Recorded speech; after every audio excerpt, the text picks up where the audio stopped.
আল্লাহ পাক বলেছেন ওমা খালাকতুল জিন্না ওয়াল ইনসা ইল্লা লিয়াবুদুন, আমি জিন জাতি আর মানব জাতিকে সৃষ্টি করেছি একটা উদ্দেশ্য কি? তারা আমার ইবাদত। আচ্ছা, এখন প্রশ্ন হচ্ছে যে আল্লাহ পাক আমাদের কাছে কি চান? আল্লাযী খালাকাল মাউতা ওয়াল হায়াতা লিয়াবলুয়াকুম আইয়ুকুম আহসানু আমালা। আল্লাহ পাক দেখতে চান আমাদের মধ্যে আমলে শ্রেষ্ঠকে, আহসানকে, সবচেয়ে ভালোকে। এটা হচ্ছে প্রতিযোগিতা। আমরা একটা প্রতিযোগিতার মধ্যে আছি পৃথিবীতে, দুনিয়ার জীবনে। কারণ এই প্রতিযোগিতার লক্ষ্য কি? চূড়ান্ত সাফল্য অর্জন করা। চূড়ান্ত সাফল্য কোনটা? জান্নাত। চূড়ান্ত সাফল্য কোনটা? জান্নাত। ফামান যুহজিহা আনিন নার ওয়া উদখিলাল জান্নাতা ফাকাদ ফাজ। যে ব্যক্তিকে জাহান্নাম থেকে বাঁচানো হবে, জান্নাতে প্রবেশ করানো হবে, সেই ব্যক্তি কি? সফল। আর সাফল্যের সংজ্ঞা পেয়ে গেলাম। এখন যেহেতু আমাদেরকে পৃথিবীতে আল্লাহ পাক তার ইবাদত করতে পাঠিয়েছে, তো ইবাদত কাকে বলে এর সংজ্ঞাও জানতে হবে। এক কথায় সংজ্ঞা হচ্ছে আল্লাহ এবং তার রাসূল যা করতে বলেছেন তা করা, আল্লাহ এবং তার রাসূল যা নিষেধ করেছেন তা ছেড়ে দেওয়া। ঠিক আছে? আল্লাহ এবং তার রাসূল যা করতে বলেছেন করলেই ইবাদত হয়ে যাবে, আর যেটা ছাড়তে বলেছেন ছাড়লে ইবাদত হয়ে যাবে। যেমন সালাত আদায় করতে বলেছেন আল্লাহ রাব্বুল আলামিন এবং তার রাসূল, আমরা সালাত পড়লে ইবাদত হিসেবে গণ্য হবে। আবার নবী সাল্লাল্লাহু আলাইহি ওয়াসাল্লাম আমাদেরকে দাড়ি শেভ করতে নিষেধ করেছেন, তাহলে শেভ না করলেও ইবাদত হবে। টাকনুর নিচে কাপড় পরতে নিষেধ করেছেন, তো টাকনুর নিচে কাপড় না পরলে ইবাদত হবে। খুব সিম্পল, আপনারা বুঝেন। ওয়ামা আতাকুমুর রাসূলু ফাখুযুহু ওয়ামা নাহাকুম আনহু ফান্তাহু। রাসূল যা দিয়েছেন গ্রহণ করো, রাসূল যা থেকে নিষেধ করেছেন। ইবাদতের সংজ্ঞা আমরা বুঝলাম। এখন এইখানে আমাদের দেশের প্রেক্ষাপটে কিছু মানুষের একটা মিসকনসেপশন আছে যে আমরা অনেকে মনে করি, অনেকে বলতে লক্ষ লক্ষ কোটি কোটি মানুষ মনে করে, বাংলাদেশের অনেকে বলতে লক্ষ লক্ষ কোটি কোটি মানুষ মনে করে, মুসলিম পরিবারের সন্তান তারা মনে করেন যে ইবাদত মনে হয় শুধু নামাজ, রোজা, হজ আর জাকাতের নাম, তাসবিহ, তাহলিল আর জিকির আজকারের। তারা কালিমা লা ইলাহা ইল্লাল্লাহ পড়েছেন, সাক্ষ্য দেন, নামাজও পড়েন, অনেক সময় জাকাতও দেন, রোজাও রাখেন, হজও করেন, ওমরাও করেন, কিন্তু এই আকীদা লালন করেন ইবাদত মনে হয় শুধু নামাজ, রোজা, হজ, জাকাত, তাসবিহ, তাহলিল, জিকির আজকারের নাম। ইবাদত যে ইসলামী পরিবার গঠনেরও নাম, ইবাদত মানে ইসলামিক শিক্ষা ব্যবস্থা, ইবাদত মানে ইসলামিক সংস্কৃতি, ইবাদত মানে ইসলামী অর্থনীতি এবং ইবাদত মানে ইসলামী রাজনীতি, এই বিষয়টা তারা বুঝতে চান না। বুঝতে চান না শুধু তাই না, বরং তারা অস্বীকার করেন। কি করেন? সরাসরি অস্বীকার করেন। এবং অস্বীকার করে তারা কি করেন? অস্বীকার করে তারা মানব রচিত তন্ত্র মন্ত্র মতবাদের পূজা করেন। ইবাদত করে কি অস্বীকার করে কি করেন? এমন না যে অস্বীকার করে চুপ করে বসে থাকেন, অস্বীকার করে বরং অন্য কোনো সভ্যতার, অন্য কোনো দর্শনের, অন্য কোনো আদর্শের, অন্য কোনো তন্ত্রের, মন্ত্রের তারা পূজা করেন, যেটাকে আমরা কোরআনের ভাষায় বলি তাগুত। কি বলি? তাগুত। অথচ প্রত্যেক নবী রাসূলকে পাঠানো হয়েছিল একটা উদ্দেশ্য দিয়ে। কি সেটা? প্রত্যেক নবী রাসূল একটা দাওয়াত দিয়েছেন। সেই দাওয়াতটা কি ছিল? তোমরা আল্লাহর ইবাদত করো, ওয়াজতানিবুত তাগুত, তোমরা তাগুতকে, মানে তাগুতের সাথে কুফরি করো এবং আল্লাহর ইবাদত করো। ওয়া ইয়াকফুর বিত-তাগুত ওয়া ইউমিন বিল্লাহ ফাকাদ ইসতামসাকা বিল উরওয়াতিল ওয়াসকা। যে ব্যক্তি তাগুতের সাথে কুফরি করলো এবং আল্লাহর ইবাদত করলো, মানে আল্লাহর প্রতি ঈমান নিয়ে আসলো, সেই ব্যক্তি একটা শক্ত হাতল ধরলো, লান ফিসামা লাহা, যা কখনো ছিন্ন হবে। তাহলে এই শ্রেণীর মানুষের সংখ্যা আমাদের দেশে কত?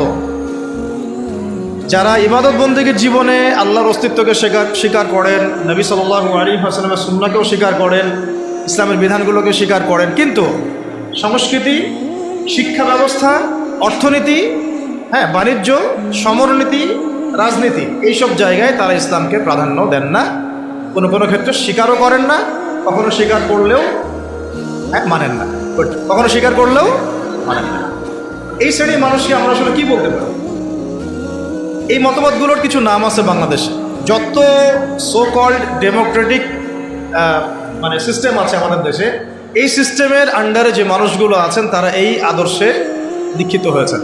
যত সেকুলার সোসাইটি আছে তারা এই আদর্শে দীক্ষিত, যত কমিউনিস্ট সোসাইটি আছে তারা সবাই এই আদর্শে দীক্ষিত, যত জাতীয়তাবাদের লোকজন আছে বাংলাদেশে সবাই এই আদর্শে দীক্ষিত। অনেক সময় দেখা যায় আমাদের ভাইয়েরা, ভাই বলছি এই অর্থে তারা তো কালিমা পড়েছেন, তারা লা ইলাহা ইল্লাল্লাহ মুহাম্মাদুর রাসূলুল্লাহ বলার পরেও, নামাজ পড়ার পরেও, রোজা রাখার পরেও, হজ করার পরেও, যাকাত দেওয়ার পরেও তারা এই বৈষয়িক জীবনে ইসলামকে তারা মানতে চান না। তারা তাগুতের আনুগত্য করেন, তাগুতের দাসত্ব করেন, আর তাগুতের দাসত্ব মানেই শয়তানের দাসত্ব। আর এই যুগের শয়তান হচ্ছে দাজ্জাল। এই যুগের শয়তানকে, কারণ এই যুগের সবচেয়ে বড় শয়তানের যে মানে প্রতিনিধি আসবে সে কে? কিয়ামতের আগে আগে সে পৃথিবীতে আত্মপ্রকাশ করবে, এবং সে একা বিশ্ব শাসন করবে না, ইহুদিদেরকে নিয়ে সে বিশ্ব শাসন করবে। সে নিজেকে খোদা দাবি করবে। তার মানে আল্লাহ বিরোধী যত কিছু আছে এই বিশ্বে আস্তে আস্তে এগুলো দাজ্জালের সাথেই সম্পৃক্ত হচ্ছে কোনো না কোনোভাবে। এখন কথা হচ্ছে যে এই মানুষগুলো এই একটা আংশিক ইসলাম ফলো করেন, সামগ্রিক জীবনে তারা ইসলামকে ফলো করতে চান না। তার মানে ইবাদত, যে ইবাদত করতে আল্লাহ পাক আমাদেরকে দুনিয়াতে পাঠিয়েছেন, সেই ইবাদত তারা জীবনের একটা ক্ষেত্রে করতে চান, বাকি জীবনের একটা বড় অংশে সেই ইবাদত তারা করতে চান না। এই মানুষগুলোই তারা যারা বলেন যে ধর্মের সাথে রাষ্ট্রের কি সম্পর্ক। এই মানুষগুলি তারা যারা বলেন যে ইসলামী রাজনীতির কি প্রয়োজন। এই মানুষগুলি কিন্তু তারা যারা বলেন যে ধর্ম নিয়ে রাজনীতি করতে আসবেন না। এই মানুষগুলি তারা যারা বলেন যে আপনারা ধর্মান্ধ, আপনারা ধর্ম ব্যবসা করছেন, আপনারা মৌলবাদী, আপনারা আরও অনেক সময় বলেছে জঙ্গি, কখনো বলেছে তারা সন্ত্রাসী। হ্যাঁ, তো কেন বলেন তারা? কেন এই কথাটা বলেন? কেউ বুঝে বলে, কেউ না বুঝে বলে। যারা না বুঝে বলে ওদের কথা বাদ দিলাম, যারা বুঝে বলে তাদের শাস্তিটা কেমন হবে? একটা বিষয় হলো, একজন কাফের সে কখনো কালিমার সাক্ষ্য দেয় নাই, সে আল্লাহকেও বিশ্বাস করে না, রাসূলকেও বিশ্বাস করে না, সে জীবনের কোনো অংশেই ইসলামকে বিশ্বাস করে না। এটা হলো এক সুরত। আরেকটা সুরত হচ্ছে আপনি কালিমা পড়েছেন, আল্লাহর একত্ববাদের সাক্ষ্য দেন, রাসূলের রেসালাতের সাক্ষ্য দেন, আখিরাতও বিশ্বাস করেন, তারপরেও আপনি জীবনের একটা অংশে ইসলামকে মেনে চলেন, বাকি বড় অংশে আপনি ইসলামকে অস্বীকার করেন। তাহলে এই দুটো শাস্তি কি সমান হবে? দুটো অপরাধ কি সমান? অথচ আফসোস, আমাদের দেশের পলিটিক্যাল সিস্টেমে যত মতাদর্শ আছে তার 99% এই মতাদর্শে দীক্ষিত। তারা সেকুলার, 99% যদি বেশি হয় তাহলে 90% কমপক্ষে যারা সেকুলার, যারা মনে করেন ইসলাম জীবনের একটা ক্ষেত্রে মানা যায় কিন্তু সামগ্রিক জীবনে ইসলামকে আনা যায় না। এই কারণেই শুধুমাত্র এই আদর্শের কারণেই স্বাধীনতার ওই পর থেকে যদি হিসেব করেন তাহলে সংখ্যাগরিষ্ঠ মুসলিম প্রধান দেশে একটা ইসলামী আইনও বাস্তবায়িত হয় না। যদি আপনি গণতন্ত্রের কথাই বলেন তাহলে আমি প্রশ্ন করতে পারি যে গণতন্ত্রের মূলনীতি কি? গণতন্ত্রের মূলনীতি হচ্ছে সংখ্যাগরিষ্ঠ মানুষ যা বলবে তাই হক, তাই তো? এই মতবাদ ইসলামের সাথে সাংঘর্ষিক, কিন্তু তারপরেও আপনাদের ভাষায় কথা বলছে। যদি এটাও ধরে নেই যে আপনাদের তর্কের খাতিরে ধরেও নেই যে আপনাদের এই কথাটা ঠিক, আসলে কিন্তু ঠিক না, তর্কের খাতিরে ধরে নিলাম যে আপনাদের এই কথাটা ঠিক, তাহলে আমাদেরকে উত্তর দেন যে বাংলাদেশে বেশিরভাগ মানুষ তো মুসলিম, 90% মানুষ মুসলিম, তাহলে 90% মানুষ মুসলিম, এত বেশি অধিকাংশ মুসলিম প্রধান একটা দেশের রাষ্ট্র ধর্ম ইসলাম কেন হবে না? যেহেতু বেশিরভাগ মানুষ মুসলিম, তাহলে জনসংখ্যা দিয়েও তো আপনি গণতন্ত্রের মূলনীতি রক্ষা করলেন না। ধরেন আমাদের দেশে 16 কোটি মানুষ, তার মধ্যে ধরেন 15 কোটি মুসলিম, তাহলে তো গণতন্ত্রের দাবি যে 15 কোটি মানুষের যা ধর্ম তাই হবে রাষ্ট্রধর্ম। 15 কোটি মানুষ যদি বলে হ্যাঁ আমরা শরিয়া আইন চাই, ইসলামী রাষ্ট্র চাই, তাহলে তাদের ভোট নিয়ে তো ইসলামী রাষ্ট্র কায়েম করতে হতো। তাহলে আদৌ কি হয়েছে? তাহলে এটা একটা ধোঁকাবাজি হয়েছে। কি হয়েছে? একটা ধোঁকাবাজি। এই জন্য আমরা বললাম এটা গণতন্ত্র নয়, এটা তথাকথিত গণতন্ত্র। এটা একটা so called democratic country, not democratic country. এটা so called democratic country, not a pure democratic country, যদি ওই সেন্সেও আপনি চিন্তা করেন। স্বাভাবিক কথা, গণতন্ত্রের মূলনীতি কি? 100 জনের মধ্যে 90 জন যদি বলে সুদ হালাল, গণতন্ত্রপন্থীরা বলবে হালাল, তাহলে নাউজুবিল্লাহ। যদি 100 জনের মধ্যে 99 জন বলে সমকামিতার লাইসেন্স দাও, দিবে। যদি বলে LGBTQ প্রতিষ্ঠা করো, করবে। যদি বলে যে পতিতালয়ের লাইসেন্স দাও, দিবে। এই তো তাদের মূলনীতি। এটা মূলনীতি না? আর একজন বেচারা দাঁড়িয়ে যদি বলে যে না এগুলো হারাম, তার কথা শোনা হবে না। স্পিকার সাহেব বলবেন না, হ্যাঁ জয়যুক্ত হয়েছে। কি বলবেন? হ্যাঁ জয়যুক্ত। এটা হলো তাদের মূলনীতি। এই মূলনীতি ইসলামের সাথে সরাসরি সাংঘর্ষিক, কিন্তু তর্কের খাতিরে যদি ধরেও নেই যে আপনার কথা ঠিক, আপনার মূলনীতি ঠিক আছে, তাহলে বেশিরভাগ মানুষ যেহেতু মুসলিম, তাহলে কেন ইসলাম রাষ্ট্রধর্ম হলো না? কেন সংবিধানে ইসলামী আইনগুলো আসলো না? কেন মুসলিমদের ধর্মগ্রন্থই সংবিধান হলো না? কেন মুসলিমদের উসওয়াতুল হাসানা নবী মুহাম্মদ সাল্লাল্লাহু আলাইহি ওয়াসাল্লামের রেখে যাওয়া সুন্নতার বিধানগুলো আমাদের সংবিধানে স্থান পেল না? কেন পেল না? কেন আমরা আল্লাহ এবং তার রাসূলের বিধান থাকতেও মানবরচিত বিধান কেন রচনা করলাম? কেন আমরা আমাদের সংবিধানে আল্লাহ বিরোধী আইনগুলো নিয়ে আসলাম? যদি আমরা এটা মানি যে হ্যাঁ গণতান্ত্রিক পদ্ধতিতেই বেশিরভাগ মানুষ যা বলে সেটাই সত্য, তাহলে আমরা তো এখানে বেশিরভাগ মানুষ মেজরিটি, আমাদের সংখ্যা তো বেশি, তাহলে আমাদের মতামতগুলো কেন নেওয়া হলো না? তার মানে বোঝা গেল পুরো বিশ্বে এই গণতন্ত্রের নামে ধোঁকাবাজি চলতেছে। কি চলতেছে? মানুষের আইওয়াশ শোডাউন করা। আদতে তারা কখনোই সংখ্যাগরিষ্ঠ মানুষের মতামতকে নিচ্ছেন না। একটা আমভাবে একটা ভোটের আয়োজন করেন, ধরেন আমভাবে একটা গণভোট। এখন এই মুহূর্তে এই পরিবর্তিত বাংলাদেশে যে তরুণ প্রজন্মকে আমরা গড়ার চেষ্টা করেছি বিগত 10 বছর থেকে, তাদের সংখ্যা মাশাআল্লাহ এখন লক্ষ লক্ষ না কোটি কোটি, তাই না? মাশাআল্লাহ। এখন একটা আপনারা একটা গণভোট নেন দেখি ইনসাফের সাথে, যে কত পার্সেন্ট মানুষ ইসলামী রাষ্ট্র চায় আর কত পার্সেন্ট মানুষ ইসলামী রাষ্ট্র চায় না। কত পার্সেন্ট মানুষ চায় যে বাংলাদেশে একটা ইসলামী রাষ্ট্র হোক বা একটা ইসলাম পথের সরকার আমাদের মাথার উপরে আসুক। একটা আমভাবে গণভোট নেন, তারপর দেখেন কে জিতে কে হারে। ইনসাফের সাথে এটা কি কখনো নেওয়া হয়েছে? সব রাতের অন্ধকার হয়েছে। সব কি হয়েছে? এটা ধোঁকাবাজি, ধোঁকাবাজি না? তো এই দর্শনে যারা বিশ্বাস করেন তারা জীবনের একটা অংশে ইসলামকে মানেন, বাকি অংশে তার ইসলামকে মানেন। তারাই বলেন যে ইসলাম ধর্মকে আবার রাষ্ট্রে আনার কি দরকার, সংবিধানে কেন আল্লাহর আইন আনতে হবে, এগুলো তো মৌলবাদী কথা হয়ে যায়, এগুলো তো চরমপন্থা হয়ে যায়, এগুলো তো সেকেলে কথা হয়ে যায়, এই যুগে কি এগুলো চলে? নাউজুবিল্লাহ মিন যালিক। তারা এগুলো বলেছে না? এর বাইরে একটা শ্রেণী আছে এই অঙ্গনে, তাদেরকে বলা হয় কমিউনিস্ট। কি বলা হয়? যত বামপন্থী তারা এই ধরনের অন্তর্ভুক্ত। তাদের মতামতটা আরও বেশি গর্হিত, কারণ গণতন্ত্রপন্থীরা অন্তত জীবনের একটা ক্ষেত্রে আল্লাহর অস্তিত্ব স্বীকার করে। কোন ক্ষেত্রে? ধর্মীয় জীবনে, ব্যক্তিগত জীবন। কিন্তু কমিউনিস্টে যারা বিশ্বাসী, কমিউনিজমে যারা বিশ্বাসী, তারা স্রষ্টা ঈশ্বরের অস্তিত্বেই বিশ্বাস করে। তারা তো আরো বড় রকমের কুফরের মধ্যে আছেন। এটা তো তাগুত না, এটা আরো বড় কুফর, শিরক আকবরের মধ্যে।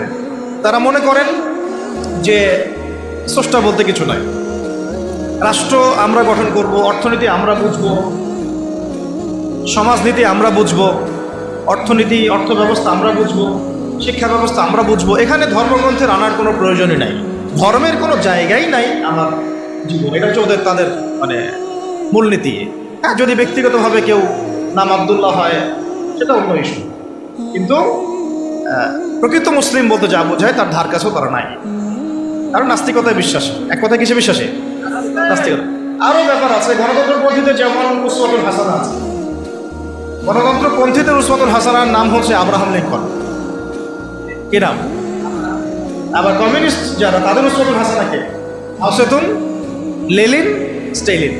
তারা হচ্ছে তাদের উসওয়াতুল হাসানা। উসওয়াতুল হাসানা বুঝেন কিনা? উসওয়াতুল হাসানা মানে কি? সর্বোত্তম আদর্শ। আমাদের উসওয়াতুল হাসানা কে? নবী মুহাম্মদ সাল্লাল্লাহু আলাইহি ওয়াসাল্লাম কি শুধু আমার নামাজের উসওয়াতুল হাসানা? শুধু কি আমার পরিবারের উসওয়াতুল হাসানা? শুধু আমার সমাজের, অর্থনীতির, সংস্কৃতির, শিক্ষার, নাকি পুরো জীবনের?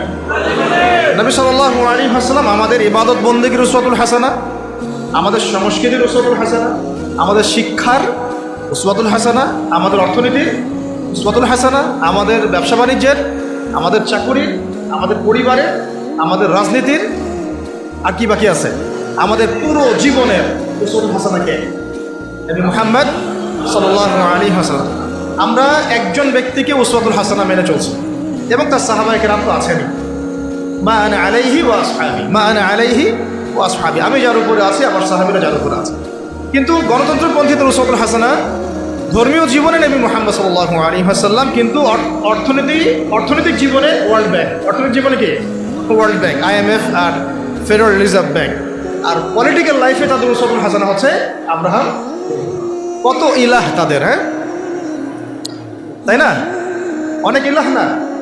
আবার কমিউনিস্ট যারা, তাদের উসওয়াতুল হাসানা কারো কারো ব্যক্তি জীবনে হয়তো মুহাম্মদ সাল্লাল্লাহু আলাইহি ওয়াসাল্লাম, কিন্তু অর্থনীতিতে তার উসওয়াতুল হাসানা হচ্ছে পুঁজিবাদ। কোনটা? পুঁজিবাদ। আর রাজনৈতিক জীবনে তার উসওয়াতুল হাসানা হচ্ছে মাও সেতুং, লেনিন, স্টেলিন আর মুসোলিনি। সোভিয়েতের সময় যা হয়েছে আর কি, তাই তাদেরও অনেক ইলাহ, অনেক উসওয়া। আবার যারা সেকুলার, যারা কি সেকুলারিজমে বিশ্বাসী, তাদের উসওয়াতুল হাসানা কারা? তাদের উসওয়াতুল হাসানা হচ্ছে পশ্চিমা সভ্যতা। তারা পুরোটা পশ্চিমা সভ্যতা, পশ্চিমা সভ্যতা যা বলবে তাই। পশ্চিমারা যদি বলে এটা হক, ওরা বলবে হ্যাঁ হক। পশ্চিমারা যদি বলে এটা বাতিল, ওরা বলবে বাতিল।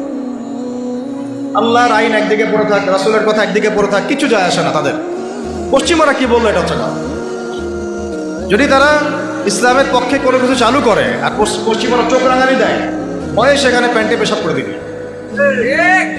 যদি তারা ইসলামের পক্ষে অবস্থান নেয় আর ভারত একটু চোখ রাঙানি দেয়, তাহলে ভয়ে ওরা পেশাব করে ফেলবে। এই হলো তাদের উসওয়াতুল হাসানা। তাদের উসওয়াতুল হাসানা হচ্ছে বিশ্বের পশ্চিমা এবং যত রাম বাম প্রগতিশীল পরাশক্তি, এগুলো ওদের উসওয়াতুল হাসানা। কিন্তু আমরা মুসলিম, আমাদের উসওয়াতুল হাসানা জীবনের সর্বক্ষেত্রেই একজন ব্যক্তি, তার নাম মুহাম্মদ সাল্লাল্লাহু আলাইহি ওয়াসাল্লাম। মূল জায়গাটা আলোচনা করলাম এই কারণে, আপনাদের বোঝার সুবিধার্থে, যে ইবাদত করার ক্ষেত্রে এসে আমরা যে ইসলামকে কত ভাগে ভাগ করে ফেলছি তা ঠিক নাই। অথচ ইবাদত করতে আল্লাহ পাক বলেছেন জীবনের সমস্ত ক্ষেত্রেই আমার বিধান মেনে চলো। তুমি নামাজ পড়লেও আমার বিধান মতোই পড়তে হবে, রোজা রাখলেও আমার বিধান মতোই পড়তে হবে, হজ করলেও জাকাত দিলেও আমার বিধান মতোই করতে হবে, নবীর সুন্নাহ অনুযায়ী করতে হবে। তুমি যদি সমাজনীতি পরিচালনা করতে চাও, সমরনীতি পরিচালনা করতে চাও, সংস্কৃতি পরিচালনা করতে চাও, শিক্ষা ব্যবস্থা প্রণয়ন করতে চাও, তুমি যদি ইলেকশন করতে চাও বা রাজনীতিও করতে চাও, তবুও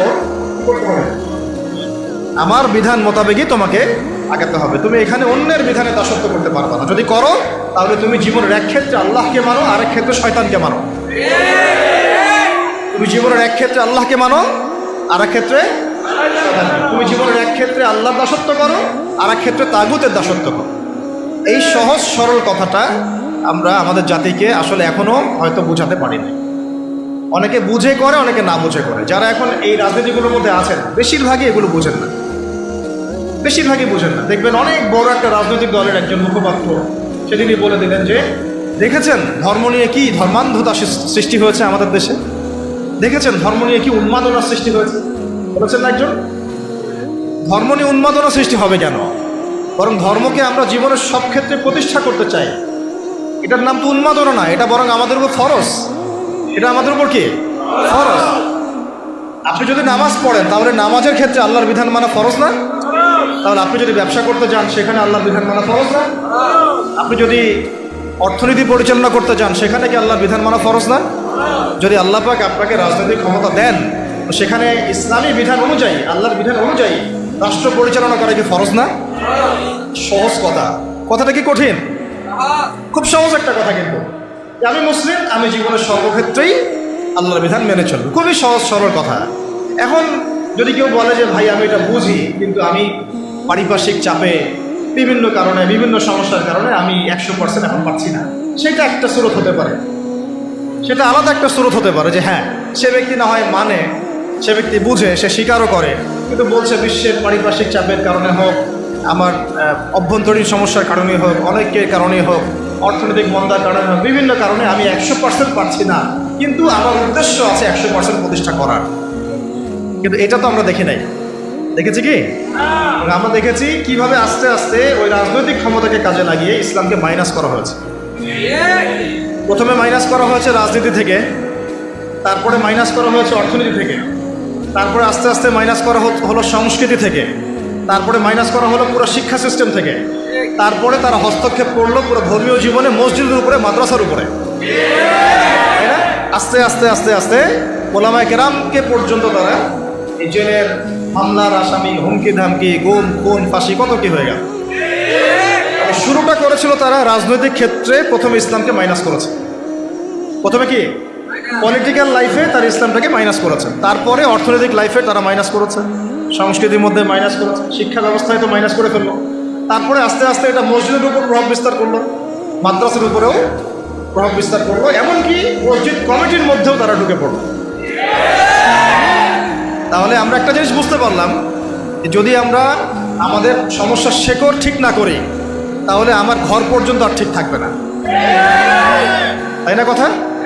যদি আমরা ওই সমস্যার গোড়া ঠিক না করতে পারি তাহলে আমার ব্যক্তি জীবনেও দিন পালনের স্বাধীনতা থাকবে না, যার প্রমাণ আমরা বিগত 15 বছর দেখে আসছি। তাই আমাদের সবার একটা ফিকির থাকা উচিত এখন যে কীভাবে আমরা একটা ইসলামী রাষ্ট্র কায়েম করব।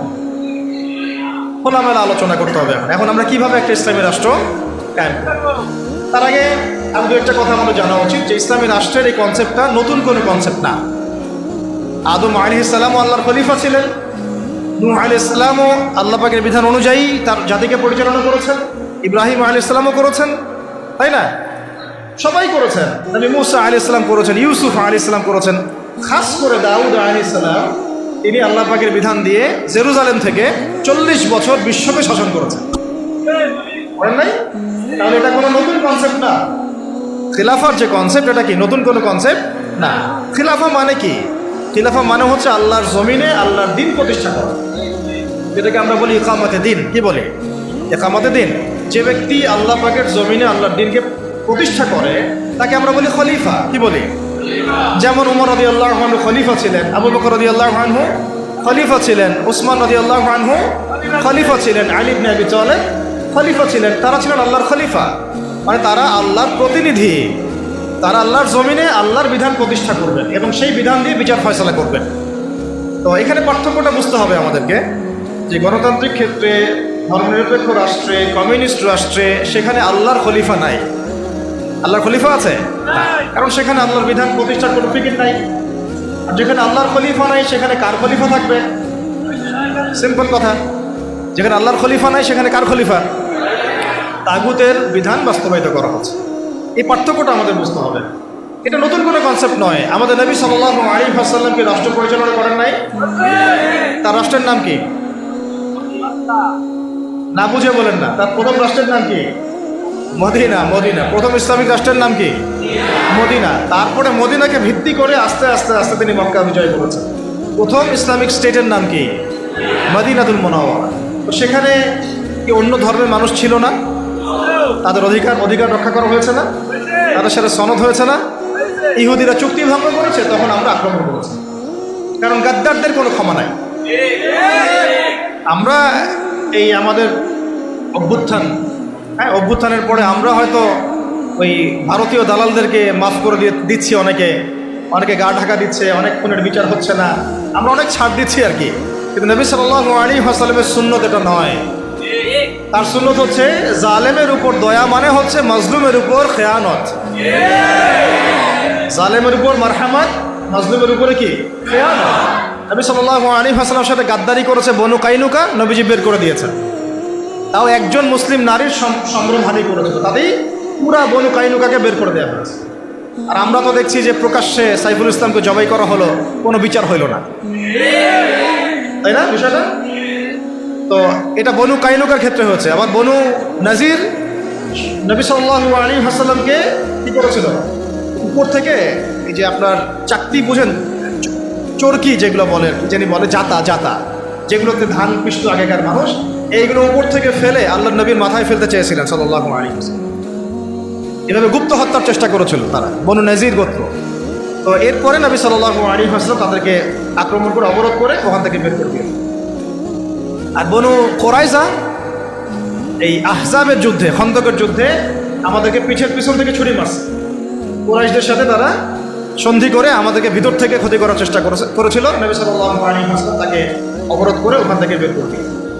কখন আমরা তাদের সাথে চড়াও হয়েছি? যখন তারা আমাদের সাথে গাদ্দারি করেছে। নবী সাল্লাল্লাহু আলাইহি ওয়াসাল্লামও রাষ্ট্র চালিয়েছেন, মদিনার রাষ্ট্র। সেখানে অমুসলিমদের অধিকার তিনি সুরক্ষিত করেছেন, কিন্তু গাদ্দারদেরকে মাফ করেন নাই, শাতেমে রাসূলকে মাফ করেন নাই, নবীকে যারা গালি দিয়েছেন তাদেরকে মাফ করা হয় নাই। আচ্ছা, নবী সাল্লাল্লাহু আলাইহি ওয়াসাল্লামের মদিনা রাষ্ট্রে কি আল্লাহর আইন ছাড়া অন্য কোন আইন চলেছিল? তাহলে আপনি পার্থক্য বুঝে নেন আমাদের সাথে তাদের কি পার্থক্য। তাদেরও ভূখণ্ড ছিল, মানে নবী সাল্লাল্লাহু আলাইহি ওয়াসাল্লাম এবং সাহাবীদেরও ভূখণ্ড ছিল, আমাদেরও ভূখণ্ড আছে। তাদেরও সরকার ছিল, আমাদেরও সরকার আছে। তাদেরও সার্বভৌমত্ব ছিল, আমাদেরও আছে। তাদেরও সংবিধান ছিল, আমাদেরও আছে। তাদেরও এই আপনার আর কি লাগে, হ্যাঁ না ঠিক আছে ওটা বলেছি। আর রাষ্ট্র গঠনের 4টা মৌলিক উপাদান লাগে: ভূখণ্ড, হ্যাঁ ভূখণ্ড, হ্যাঁ মাশাআল্লাহ, ভূখণ্ড, সরকার, সার্বভৌমত্ব এবং জনসংখ্যা। এই 4টা মদিনা রাষ্ট্রেও ছিল, আমাদের বাংলাতেও আছে। পার্থক্য তাহলে কোথায়? ওখানে অমুসলিমদের অধিকার খর্ব করা হয় নাই, কিন্তু এখানে মুসলিমদের অধিকার খর্ব করা হচ্ছে। সেখানে অমুসলিমদের অধিকার পর্যন্ত খর্ব করা হয় নাই। কোথায়? মদিনায়। অমুসলিমদের অধিকার পর্যন্ত খর্ব করা হয় নাই, আর এখানে মুসলিমদের পর্যন্ত অধিকার খর্ব করা হচ্ছে। পার্থক্য আছে না? পার্থক্য। ওখানে অমুসলিমদের সাথে আমরা কোনো দ্বন্দ্বে যাই নাই যতক্ষণ না তারা আমাদের সাথে গাদ্দারি করেছে, বেইমানি করেছে এবং আমাদেরকে পিছন থেকে ছুরি মেরেছে। এখন দেখা যায় অনেক সময় আমাদেরকে প্রকাশ্যে অখণ্ড ভারতের জয় শ্রীরামের স্লোগান দেওয়া হচ্ছে, প্রকাশ্যে আমাদের ভাইদেরকে অনেককে অত্যাচার করা হচ্ছে, জবাই করে হত্যা করা হলো, আমরা কোনো ব্যবস্থা গ্রহণ করতে পারছি না। আমরা দৃষ্টান্তমূলক কোনো শাস্তি এখন পর্যন্ত দিতে দেখি নাই, এটা আফসোস আমাদের জন্য। কিন্তু নবী সাল্লাল্লাহু আলাইহি ওয়াসাল্লামের যুগে একজন দিনী বোনের ইজ্জতের বিনিময়ে তিনি পুরা বনু কাইনুকাকে একেবারে মদিনা থেকে বের করে দিয়েছেন। আমরা কিন্তু সেটা করতে পারি নাই। তারপরে নবী সাল্লাল্লাহু আলাইহি ওয়াসাল্লামের যুগে মদিনায় ওখানে কি আল্লাহর বিধান ছাড়া অন্য কোনো বিধান দিয়ে রাষ্ট্র চলেছে? তাহলে আমাদের এখানেও সবই আছে, কিন্তু এখানে আল্লাহর বিধান নাই। আল্লাহর বিধান দিয়ে এই রাষ্ট্র পরিচালিত হচ্ছে না। সেখানে নবী সাল্লাল্লাহু আলাইহি ওয়াসাল্লাম সাহাবীদের মধ্যে যে পরিমাণ ভ্রাতৃত্বের বন্ধন স্থাপন করেছিলেন, সেই ভ্রাতৃত্বের বন্ধন আমার রাষ্ট্রের মধ্যে আসলে নাই। জাতীয় কোনো ঐক্য আমরা খুব একটা দেখছি না, বরং আমরা দেখছি এখানে জাতীয় বিভক্তি। এমনকি মুসলিমদের মধ্যে আমরা শত শত বিভক্তি দেখছি এবং ছাড় না দেওয়ার মানসিকতা দেখছি। আর নবী সাল্লাল্লাহু আলাইহি ওয়াসাল্লামের মদিনা রাষ্ট্র অন্য কোনো পরাশক্তির সামনে মাথা নত করে নাই, করেছিল। কিন্তু আমাদের দেশের কাঠামোটা যেটা, সেটা আমরা কিন্তু বিভিন্ন পরাশক্তির কাছে আমরা দাসত্বের শৃঙ্খলে আবদ্ধ হয়ে গেছি, তাই না? আবার নবী সাল্লাল্লাহু আলাইহি ওয়াসাল্লামের মদিনা রাষ্ট্র বিশ্বের বুকে মাথা উঁচু করে একদম স্পষ্ট স্বাধীন রাষ্ট্র ছিল। আমরা কিন্তু বিশ্বের বুকে মাথা তুলে এখন পর্যন্ত সেই স্বাধীনতা অর্জন করতে পারি। সত্যি কথা এটাই। নবী সাল্লাল্লাহু আলাইহি ওয়াসাল্লামের মদিনা রাষ্ট্র ছিল এমন একটা কাঠামো যার উপর দাঁড়িয়ে তিনি গাজওয়া এবং সারিয়া অভিযানগুলো করেছেন, জিহাদ এবং দাওয়াতের মাধ্যমে আরও বড় পরিসরে দিন প্রতিষ্ঠা করেছেন। কিন্তু আমাদের রাষ্ট্রগুলো, ইসলামী রাষ্ট্রগুলোর মধ্যে কিন্তু এরকম গাজওয়া বা সারিয়া এই অভিযানগুলোতে অংশ নেওয়ার মতো কোনো সুযোগ পাওয়া যায় না। নবী সাল্লাল্লাহু আলাইহি ওয়াসাল্লামের মদিনা রাষ্ট্রে কোনো মাজলুম তার অধিকার খর্ব হতো না। কিন্তু আমরা এখানে দেখছি যে মাজলুমের অধিকার খর্ব হতেই আছে আর হতেই আছে, হতেই আছে, আর জালেম পার পেয়ে যাচ্ছে। নবী সাল্লাল্লাহু আলাইহি ওয়াসাল্লামের মদিনা রাষ্ট্রে কোনো খেয়ানত ছিল না, আমানতদারিতা ছিল, তাই না? কোনো দুর্নীতি ছিল না, ইনসাফ ছিল। কিন্তু আপনি আমাদের রাষ্ট্রগুলোতে দেখবেন উপর থেকে নিচ পর্যন্ত খালি খেয়ানত, জুলুম আর দুর্নীতি। মৌলিক অনেক পার্থক্য আছে না? সর্বোপরি নবীজির মদিনা রাষ্ট্র ছিল একটা খিলাফা স্টেট। কি স্টেট?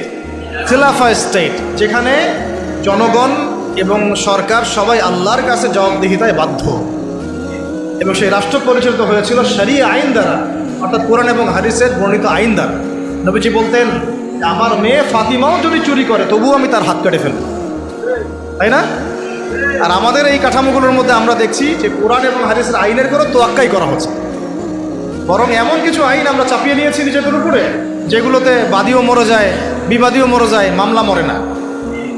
কাউকে হ্যারাস করতে চাইলে 2-1টা মিথ্যা মামলা দিলেই বাস সারা জীবন সে জেলের মধ্যে পচে মরে।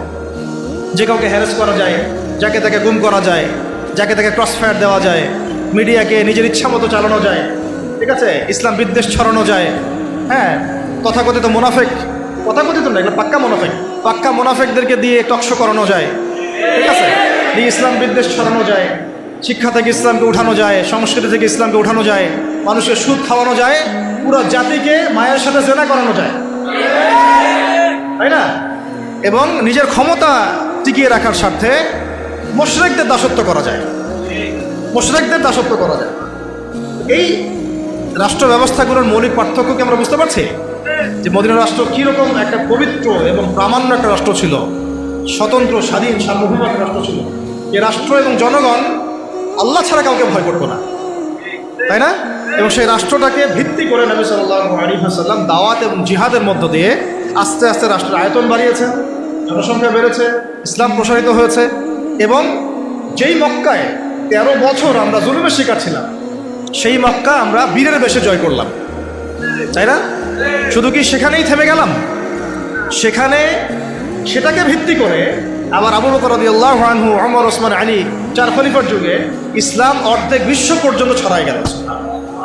একদম ওই আপনার স্পেন থেকে, পর্তুগাল থেকে নিয়ে চায়না পর্যন্ত, এদিকে আপনার কি বলবো আফ্রিকা থেকে নিয়ে একেবারে সাইপ্রাস থেকে শুরু করে আফগানিস্তান, পাকিস্তান, সিন্ধু পর্যন্ত পুরো কন্টিনেন্টটা ইসলামের ছায়াতলগত হলো না 4 খলিফার সময়? ওই খেলাফা রাষ্ট্রের উপর দাঁড়িয়ে হয়েছে। ওটা আমাদের ইতিহাস, এটা আমাদের শেকড়। আমরা এই জাতি ছিলাম, সেখান থেকে আমরা কোথায় আসছি একটু চিন্তা করতে পারছেন?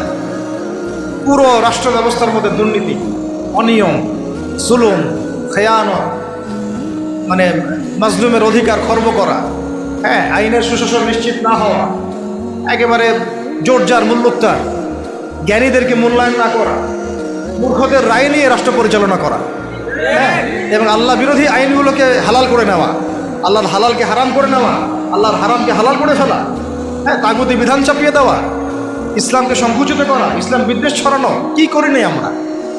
কি করি নাই আমরা? মূল কথা হচ্ছে আমরা ইসলামটাকে শুধু ব্যক্তি জীবনে